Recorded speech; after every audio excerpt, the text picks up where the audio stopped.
Sana benzer birini tanıdım bir vakit. Gülünce gün ışırdı. Güzeldi, ne giyse yaraşırdı.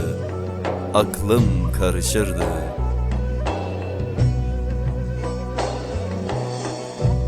Bakmaya doyamazdım. Baksam içime sahipsizlik bulaşırdı. Dokunmaya kıyamazdım. Uzak diyarlardan gelmiş gibiydi. Kaçtıkça yaklaşırdı.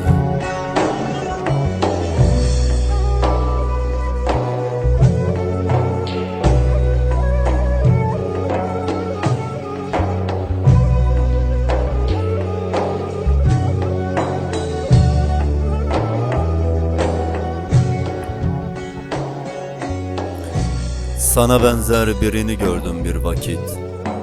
Korkunç güzel gözleri vardı. Müşiş derin bakardı. Yüzünde İstanbullu bir hüzün, koynunda resmin vardı. Bir kavgayı tutmuştuk bir ucundan. Elleri tütün, saçları deniz kokardı. Tutsam kıvılcımlar çıkardı avucundan. Ateşti, yakardı.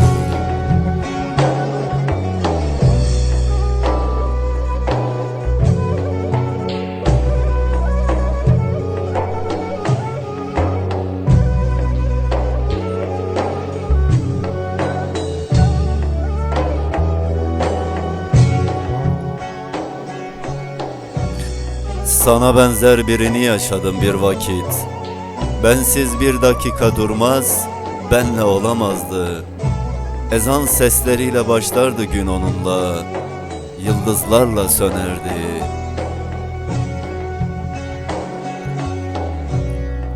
Gülümsese ağrılarım dinerdi. Öpsem başım dönerdi.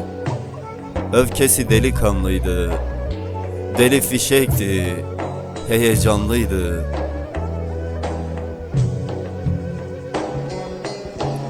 Umudunu sevdamıza banardı. Omuzuna güvercinler konardı. İmkansızdı onu taşımak göğsümde. Görmezsem içim yanardı. Sana benzer birini sevdim bir vakit. Çocukça korkardı ölümden. Bilmezdi, ertelenemezdi ölüm oysa. Seni mi o sandığım bilmem, onu mu sen? Ona hiç benzemiyorsun.